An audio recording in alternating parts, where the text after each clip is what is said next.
Ratings कम हो रही हैं, ऑडियंसेस कम हो रही हैं, टीआरपी कम हो रही है, लोग हॉलीवुड की मूवीज भी देखना पसंद नहीं कर रहे, उनकी बिल्कुल दे आर फॉलिंग डाउन। तो अब ये सही समय है कि नई मार्केट को कैप्चर किया जाए, moving towards non western audiences. और इससे बेहतर क्या तरीका हो सकता है कि वो लोग जो बाहर के एक वेस्टर्न वैलिडेशन से इतने खुश हो जाते हैं, उनकी आंखें चौंधी आ जाती हैं, उनको उनको पकड़ा जाए और उनको थोड़ी सी नजर इनायत की जाए। तो इस बार के अभी से कुछ ही दिन पहले हुए हॉलीवुड के ऑस्कर्स अवार्ड्स शो में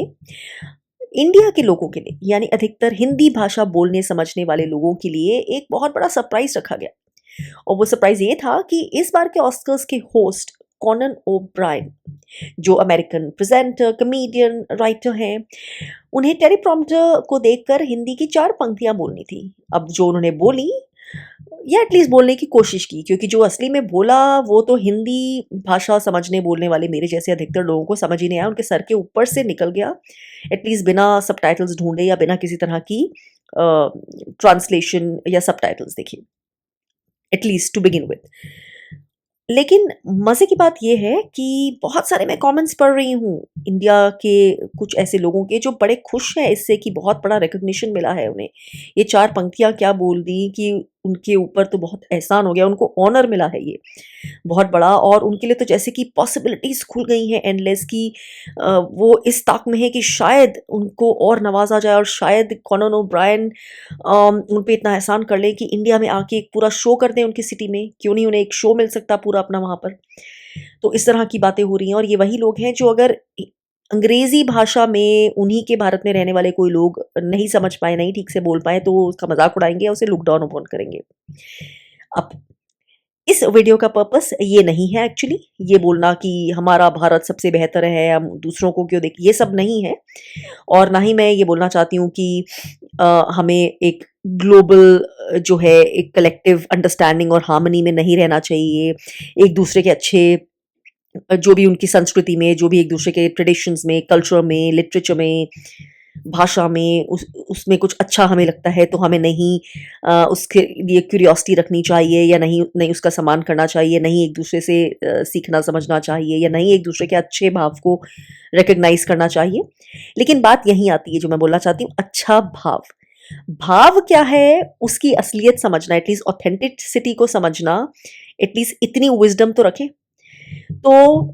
इसके ऊपर मैं अपने 2 सेंट्स देना चाहती हूँ, थोड़ी सी अपना जो भी ओपिनियन है, जितना भी उसकी वैल्यू हो नहीं हो उतना रखना चाहती हूँ कि यहाँ पर वो सभी लोग जो बड़े खुश हैं ये 4 पंक्तियों से, उनको ये बताना चाहती हूँ कि कोई बहुत रेयर ही है जो वेस्टर्न सेलिब्रिटीज़ में, इस टाइम की हॉलीवुड सेलिब्रिटीज़ में आपके ऊपर ये एहसान करेगा, आपको आपके ऊपर नज़र डालेगा, आपको इस तरह से टेंशन देगा थोड़ी सी, चाहे वो 4 पंक्तियां बोल कर ही हो किसी तरह से, अगर उसका पीछे कोई बड़ा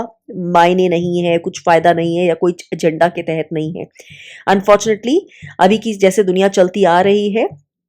एजेंडा के बिना कुछ काम नहीं हो रहा है। इनकी बातें मैं बहुत अपने वीडियोस में पिछले में कर चुकी हूँ और मैंने ये भी बताया था अपने 1-2 वीडियोस में, इसके ऊपर भी टच अपॉन किया था कि कैसे हॉलीवुड जो है अभी यहाँ पर अमेरिकन ऑडियंसेस में जो अपनी जगह है वो खोता ही जा रहा है। उसकी पॉपुलैरिटी डिसेंड से डिसेंड ही होती जा रही है और उसका सबसे बड़ा प्रूफ था कि जो हॉलीवुड सेलिब्रिटीज़ ने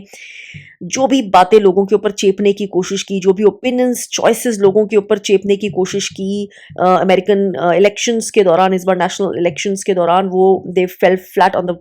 फेस। लोगों ने बिल्कुल रिजेक्ट कर दिया उनके ओपिनियंस को, उनकी वॉइसेस को। उनको बोला गया कि आप प्लीज़ अपनी सिर्फ एक्टिंग करें, जो करते हैं वो वही करें, और ज़्यादा उससे ज़्यादा अपनी जो आपकी इंटेलेक्ट नहीं है, जिन मैटर्स पे समझ नहीं है, क्योंकि आप अपने एक बबल में रहते हैं, तो वो लोगों पे थोपने की कोशिश मत करें, लोगों को पेट्रोनाइज नहीं करें, लोगों को कॉमन मैन समझ के ये मत समझे कि आप उन्हें अपने बबल में बैठ के, अपने कासल में बैठ के बताएंगे कि वोट कैसे करना है, चीज़ों के भाव कितने हैं, प्राइसेस क्या हैं, कौन सी पॉलिटिकल आइडियोलॉजी सही है, कौन इंसान सही है, कौन नहीं, ये ना बताएं। तो क्योंकि बॉलीवुड ने शायद ये खुद ही, हॉलीवुड ये खुद ही डिजर्व करता है, क्योंकि वो अपने एक बबल में बहुत समय से रहा है। लोग वहाँ के शायद अपनी पर्सनल इंडिविजुअल समझ, इंटेलेक्ट, इंट्यूशन, बुद्धि, विवेक अपनी न्यूट्रल थिंकिंग, सही गलत खो चुके हैं, क्योंकि वो शायद एक डार्क से एक ही पर्टिकुलर सिंगल नैरेटिव हर सुध में उसी के पीछे लगे हुए हैं, वही फॉलो कर रहे हैं, वही नैरेटिव दे रहे हैं लोगों को, वही बेच रहे हैं। और इलेक्शंस में भी इन्होंने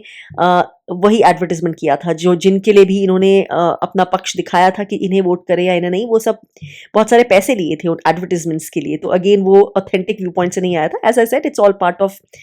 been part of an agenda, at least with most of the Hollywood celebrities वो उस तरह के हो गए हैं, and they have lost all public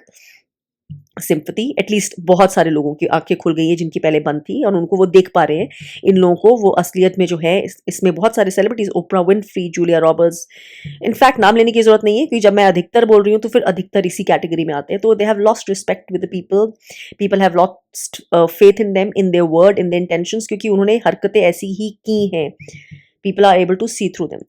तो as a result of which ये सारी जो उनकी अब मूवीज हैं, बहुत कम उनकी ऑडियंसेस कम होती जा रही हैं, देखने वाले उनका मजाक बनता है, उन्हें क्वेश्चन किया जाता है, उन्हें कोई सीरियसली नहीं लेता है। और इनफैक्ट सबसे एक पसंदीदा लोगों का अवार्ड सेरेमनी का मोमेंट वही है जो जैसे गोल्डन अवार्ड्स, ग्लोब अवार्ड्स में था अभी से I think couple of years back, जिसमें रिकी जारवेज जो एक ब्रिटिश कमेडियन है, उन्होंने होस्ट किया था, और उन्हें बहुत धज्जियां उड़ाई थी हॉलीवुड के सेलिब्रिटीज की होस्ट करते करते, क्योंकि उनकी स्क्रिप्ट थी और उन्हें कोई रोक नहीं सकता था, उनका नैरेशन था, उनकी प्रेजेंटेशन थी, and he is very well loved and respected, क्योंकि वो जैसा है वैसा बोलते हैं किसी एजेंडा के तहत। एटलीस्ट अभी तक तो ऐसा लगता नहीं बोलते। तो उन्हें अच्छे से क्लास लगाई थी, बहुत सारी चीजें बोली थी, आंखें खोली थी, और ये भी बोला था सेलिब्रिटीज को शो प्रेजेंट करते करते कि जब स्टेज पे आए, अगर आपको अवार्ड मिले तो प्लीज अपना अवार्ड लेके जो 2 सेकंड की स्पीच देनी है वो देकर जाएं, और ज्यादा पॉलिटिकल ओपिनियन अपने एक्सप्रेस ना करें, क्योंकि यहाँ पे कोई आपको आपके पॉलिटिकल ओपिनियंस पे ध्यान नहीं देता है। आपको कोई बाहर की दुनिया की समझ नहीं है, तो जो जो समझ है उतना ही करें, अवार्ड लें और जाएं। तो वो बहुत पॉपुलर हो गए थे। और उसी, अगर रिकी जारवेज आई थिंक होस्ट करते ऑस्कर्स, वही शर्त होती अगर मैं ऑस्कर्स देखती, जो मैं बहुत सालों से नहीं देखती, पहले भी मुझे कोई ज्यादा इंटरेस्ट नहीं था। क्या, अब तो बहुत लोगों ने देखना बंद कर दिया है। तो कहने की बात यह है कि उम, लोगों ने की जो रेटिंग्स है ऑस्कर्स की, वो यहाँ पर उनकी जो ओरिजिनल ऑडियंस है, जो अमेरिकन ऑडियंसेस हैं, उसमें बहुत कम हो गई है, पिछले सालों से बहुत कम होगी। इनफैक्ट शायद रिसर्च अगर मैंने की तो इस साल थोड़ी सी, पिछले साल से थोड़ी सी ज़्यादा ऑडियंस थी यहाँ पे, लेकिन ओवरऑल पिछले सालों से उनकी पॉपुलैरिटी, उनकी जो अप्रिसिएशन है, लोगों का इंटरेस्ट, ऑलमोस्ट मैं खुद देखती हूँ, ऑलमोस्ट जैसे कि लोग पूछते हैं who watches Oscars any longer, ऐसा हो गया है यहाँ पर, जिस कंट्री में वो होता है। तो लोगों ने इन सेलिब्रिटीज़ को उनके जो असली फेस है उसके लिए देखना शुरू कर दिए है, उनको बताना शुरू कर दिया कि एक्चुअली हम तुम्हारे लिए ये समझते हैं, and because you have lived in a castle, तुम्हें हमारे से कोई इंटरेस्ट नहीं है, तुम अपनी ऑडियंसेस से डिस्कनेक्टेड हो, तुम अब सिर्फ अपने एक power based agenda, money based agenda, और वो एक ईविल डार्क एजेंडा फॉलो कर रहे हो, जिसमें कोई बेसिक ग्राउंडिंग, कोई स्पिरिचुअल अंडरस्टैंडिंग, कोई गुडनेस नहीं है, and that is a fact. तो मुझे यही बताने का इसलिए यहाँ पे मन हुआ कि ज़रा आगाह कर दूँ, अगर शायद हो सकता है ना कि ओशंस के अक्रॉस क्या हो रहा है, लोगों को इतनी समझ नहीं होती जो भारत में रहते हैं। तो ज़रा प्लीज़ ध्यान रखें कि कहीं आपको इसलिए ना मोहने की कोशिश की गई हो कि अरे अपनी तो ऑडियंस जा रही है, तो अब जो डूबती हुई कश्ती है उसको कहाँ ले जाया जाए। तो भैया, डूबती हुई कश्ती के लिए ऑफन भारत एक बहुत अच्छी जगह है, क्योंकि बहुत पॉपुलेशन है, दुनिया भर के लोग हैं, तभी भारत एक बहुत पॉपुलर मार्केट भी रहा है हर तरह के मार्केटिंग एजेंडास के लिए, हर दूसरी कंट्रीज़ के बिलियनर्स के लिए, बिल गेट्स के जो है मेडिकल एक्सपेरिमेंटेशंस के लिए, और ब्यूटी क्वीन पैजेंट्स के लिए बहुत बड़ा रहा है, क्योंकि इतनी बड़ी जनता है ना, इतनी पॉपुलेशन है, बहुत बहुत स्कोप है मार्केटिंग का, बेचने का, चीज़ें, बहुत पैसा है इसलिए, just by the share number of population. तो इसलिए प्लीज़ ज़रा ध्यान रखिए, क्योंकि यहाँ पर उनकी नैया डूब रही है। तो ये कोई कोइंसिडेंस नहीं है कि अगेन जहाँ से नैया शायद बचाई जा सकती है, जिन लोगों को पहले सेकंड हैंड ऑडियंसेस माना जाता है या ध्यान नहीं दिया जाता, ये रियलिटी है वेस्टर्न, मोस्टली वेस्टर्न सेलिब्रिटीज़ की। अब मैं इंडिविजुअल्स की, कोई इंडिविजुअल्स अच्छे भी हो सकते हैं, लेकिन this is by and large the reality. जो आपको बेचा जाता है, तो जो इमेज दिखाई जाती है, वो सच नहीं होता उनके चेहरे के पीछे, उनकी इंटेंशंस के पीछे। तो उन लोगों को अब ऐसा दिखाया जा रहा है कि जैसे कि उनको अरे बड़ा ऑनर दे दिया है, अरे बड़ी उनकी याद आ गई, अरे उनको रिकग्निशन दे दी कि अरे हमारे भारत में भी देखने वाले होते हैं, अरे आप अपने नाश्ते आई के साथ बारूद के लोग देख रहे हैं, वो टेलीप्रॉम्प्टर से 4 लाइनें पढ़ के अरे और भारत के तो लोग जैसे हैं ही हम जानते हैं, ये इंडिया ही नहीं, आई थिंक इंडियन सबकॉन्टिनेंट की सभी कंट्रीज, क्योंकि सेम वो लीनेज शेयर करते हैं ना एक तरह से, same lineage, shared pattern, shared culture, shared complexes, जो एक कॉम्प्लेक्स है वहाँ पे जो एक बहुत बड़ा दिल हो जाता है हर चीज़ के लिए,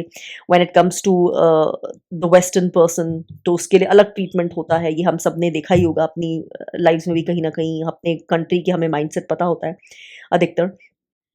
तो प्लीज़ ध्यान रखिए कि कहीं आप में से कुछ लोग जो इस चीज़ से बड़ा खुश हैं, जो भी हुआ है ये ऑस्कर का सरप्राइज़, उससे कहीं इस माइंडसेट का शिकार होकर तो नहीं हो रहे हैं। जो सबकॉन्शियस पैटर्न्स पता है ना हमें कितने डीप रूटेड होते हैं, they are hard to be aware of, hard to die, hard to end. तो प्लीज़ ध्यान रखिए, क्योंकि जैसे मैंने कहा ये कोई हेट्रेड पैदा करने की इंटेंशन नहीं है इस वीडियो में, और